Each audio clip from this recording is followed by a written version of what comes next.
মিনুর গল্পসপ্পর চ্যানেলে তোমাদের স্বাগত। বন্ধুরা, তোমাদের শোনাতে যাচ্ছি প্রখ্যাত লেখিকা নবনীতা দেবসেনের লেখা ছোট গল্প নেশারু অ্যান্ড কোম্পানি। আমাদের উত্তেজনার শেষ নেই। এবারে দোল অন্যরকম হবে। এবারে দোলে সত্যি সত্যি ভাঙের শরবত তৈরি করা হবে বাড়িতে। সেই অনেক অনেক বছর আগে একবার পুজোর সময়ে সত্যনারায়ণ পার্কে গিয়েছিলুম মারোয়ারি দোকানের বাদাম পেস্তা দেওয়া ভাঙের শরবত খেতে। আমার বড় মেয়ে পিকো, সাথী, দীপঙ্কর চক্রবর্তী, রঞ্জন মিত্র আর আমি। পিকো তখন স্কুলে। বুদ্ধি করে নিজে গাড়ি চালাইনি, পাছে ভাঙটাং খেয়ে ফিরে আসতে না পারি। সাথী সুনীলের পুরানো ভোজপুরি ড্রাইভার মহেন্দ্রকে নেওয়া হলো। তার প্রধান কারণ, সেই শুধু নিশ্চিত জানে কোন দোকানে মিলবে। দীপঙ্কর দোকানিকে অন্তরালে নিয়ে গিয়ে বলে দিল 4 গ্লাস ভাং সমেত রেগুলার আর 2 গ্লাস ভাং ছাড়া বাদাম পেস্তার শরবত, বাচ্চা আর ড্রাইভারের জন্য। কিন্তু কাউকেই কথাটা বলা চলবে না। যথাকালে বড় বড় গ্লাস ভর্তি অপরূপ স্বর্গীয় স্বাদের শরবত এলো। মনে হলো গ্লাস ভর্তি গলে যাওয়া গোলাপগন্ধি কুলফি মালাই খাচ্ছি বুঝি। আরে কই কিছুই হচ্ছে না তো। একটু উন্নত মানের সঘন প্যারামাউন্টের শরবত। এতগুলো টাকা গোল্লায় গেল। তারপরে বোঝা গেল বাড়ি গিয়ে কেউ অদৃশ্য জলের মধ্যে পা দিয়ে ফেলার ভয়ে শাড়ি তুলে লম্ফ দিচ্ছি, কেউ নিজের পেটে ড্রাম বাজিয়ে মার্চ করছে, কেউ পুরুত হয়ে ওম শান্তি করছে। সে এক অপরূপ কাণ্ড। পিকুই কেবল বুক ফুলিয়ে দেখছো আমার কিচ্ছু হয়নি বলে সব্বাইকে সামলাচ্ছে। সেই যে আমাদের বাড়িতে বিজয়ার দিনে মা সিদ্ধির শরবত তৈরি করতেন, তার চেয়ে আর একটু ঘন, এইটুকুই। সে শরবতও ছোটদের আর বড়দের দুরকম হতো। বড়দেরটায় সিদ্ধি 1 চিমটি বেশি, বাচ্চাদের সিদ্ধির পরিমাণ নামমাত্র। কোনোদিন কারুর মধ্যে নেশার চিহ্ন দেখিনি। শুধু একবার কালী পুজোর সময়ে দীপঙ্কর আর রঞ্জন সিদ্ধি বেটে শরবত বানিয়েছিল। আমার মাকে দেয়া হচ্ছিল না, কিন্তু মা খোঁজ করলেন, কই দেখি কি বানিয়েছিস। শুধু তলানিটুকু বাকি ছিল, মাকে সেটাই দেয়া হলো ভয়ে কাটা হয়ে। ওতেই নাকি চরম নেশা হয়। মায়ের কিন্তু কিছুই নেশা হয়নি তাতে। এক মুখ হেসে বিজয়গর্বে বললেন, এত কড়া কড়া ওষুধ খাই, আমাকে কোনো নেশা কাবু করতে পারবে না। ওষুধের বিষের জোর একদম সাপের বিষের মতন, হুহু বাবা। কিন্তু দীপঙ্কর আর সমীরের নেশা হলো। ওরা তো মায়ের মতো কড়া কড়া ওষুধ খায় না।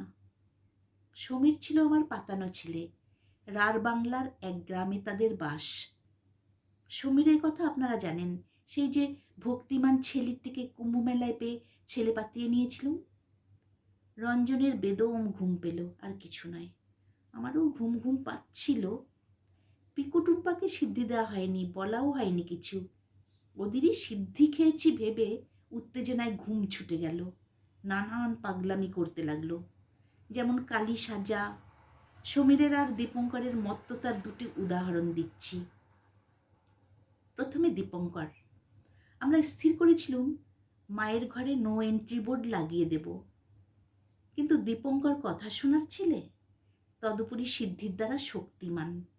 সে গান গাইতে গাইতে এবং নাচতে নাচতে মাসিমার ঘরেই প্রবেশ করল। আয় আয় অহাস চই চই চই। মাসিমা বললেন, বাবা বেশ সুন্দর, কিন্তু অন্য একটা গান গাইলে হতো না? দীপঙ্কর তক্ষুনি মহা উৎসাহে রাজি।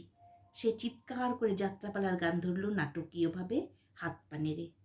ওকে ছুস নে পাগল, ও যে বিষের বড়ি। মা বললেন, ঠিক আছে বাবা, তুমি একটু বিশ্রাম নাও।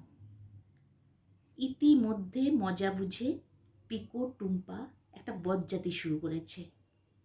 আমার 2টো জাপানি মুখোশ ছিল, একটি লাল কালো, একটি সাদা। সাদা মুখোশ পরে টুম্পা সমীরের সামনে গিয়ে মাটিতে চিত হয়ে শুয়ে পড়ল। পিকো লাল কালোটা মুখে পড়ে হাতে পিঠ চুলকোনোর আঙ্গুলওয়ালা মোষের শিঙের ডাঁটাটা খাড়ার মতো মাথার উপরে তুলে টুম্পার বুকে আলগোছে এক পা তুলে দাঁড়ালো। এসবই ঘটেছে মায়ের সামনে, মায়ের ঘরে। সমীর মায়ের খাটের পাশে হাঁটু গেড়ে বসে হাত জোর করে বলছিল, আমাকে ভকতি দাও, শকতি দাও মাগো। এবারে টান শুয়ে পড়ল পিকু টুম্পার যুগ্ম প্রজেক্ট জ্যান্ত ফ্রক পরা মুখোশ পরা কালী মূর্তির সামনে, আর আকুল হয়ে বলতে লাগলো, আমাকে ক্ষমা করে দে মা, আমার সব ব্যাড ইভিলগুলোকে তুই দয়া করে গুড ইভিল করে দে মা, আর ওই রকম করবো না মা। আমরা হেসে গড়াচ্ছি। পিকো টুম্পা গম্ভীর। ওরা যেই হেসে মুখোশ খুলে ফেলল, ঘোর কাটল সমীরের। সবাই অট্ট হাসছি। সেই হাসিতে সমীরও যোগ দিল। মা ওদের খুব বকুনি দিলেন। হাসতে হাসতে সমীর কিন্তু কিছুই বলল না। কিছুদিন আগে দোল উপলক্ষে সিদ্ধি খাওয়া হবে স্থির হলো। মা আর মাথার উপরে নেই। পিকো টুম্পা দূরে যে যার সংসারে। দীপঙ্করটা চলে গিয়েছে জন্মের মতো। সমীর তার গ্রামে। রঞ্জন চাকরি করে অনেক দূরের পাহাড়ি শহরে। আপাতত এ বাড়িতে আছি শুধু কানাই, ঝর্ণা, নীলু, অমিত, বাবুসোনা, আমি আর শ্রাবস্তি। আর আছে ছোট ছোট চার পেয়ে ছেলেমেয়েরা, ভুতুম, কেলটুস আর তাদের দিদি তুরতুরিয়া।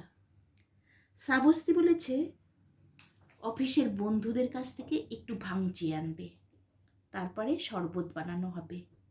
বাড়ি শুদ্ধ সবাই উত্তেজিত। দোলে ভাঙের শরবত হবে। দোল এসে পড়ল বলে শ্রাবস্তি অফিস থেকে ভাঙ এনে দেখালো, পাকা তেঁতুলের ডেলার মতো দেখতে, মিষ্টি মিষ্টি গন্ধ।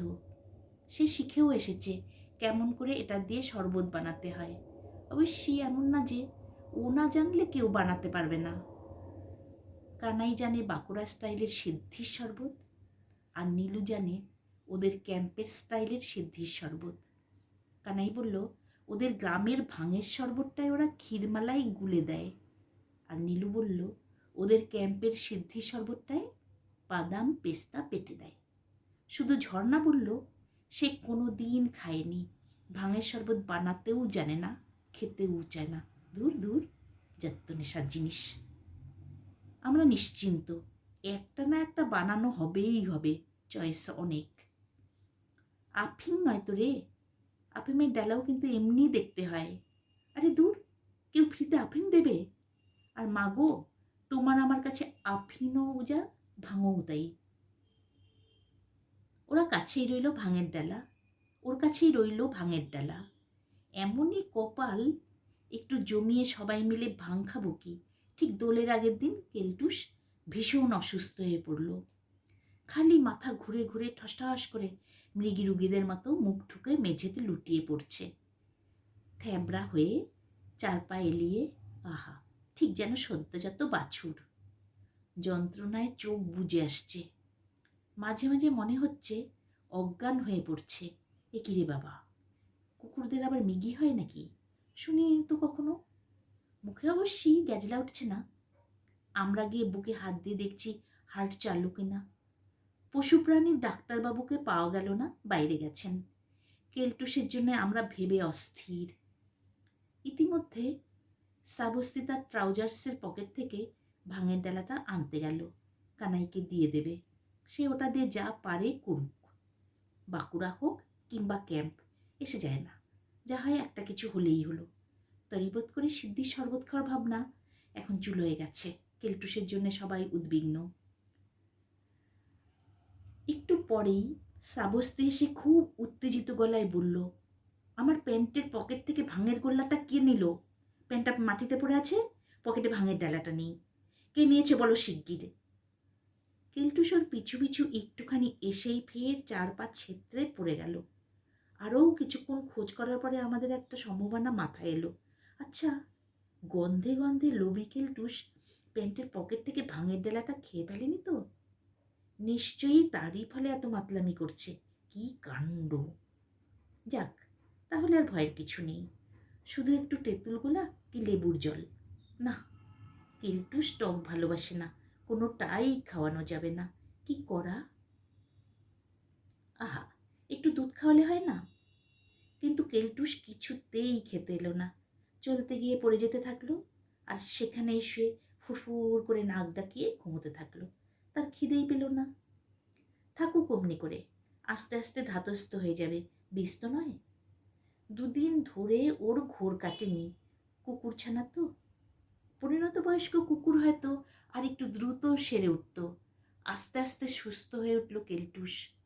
আমাদের চা খাবার সময় আবার বিস্কুট চাইতে লাগলো হেংলু হয়ে। আহ, আমাদের হৃৎপিণ্ডের গতি সহজ হলো। আর কোনো দিন কারুর প্যান্টের পকেট থেকে গন্ধে গন্ধে কিছু চুরি করে খায়নি কেলটুস। কেলটুসের কেলোর কীর্তির সেখানেই ইতি হলো। এখন সে অতি সাবধানী ভদ্রলোক। সাধ্য সাধনা করে কিছু না দিলে খায় না। বিস্কুট দিলেও 3বার শুকে পরীক্ষা করে, তারপর ভেবেচিন্তে মুখে নেয়। একবার ভুল করে কেলটুসও বড় হয়ে গেল।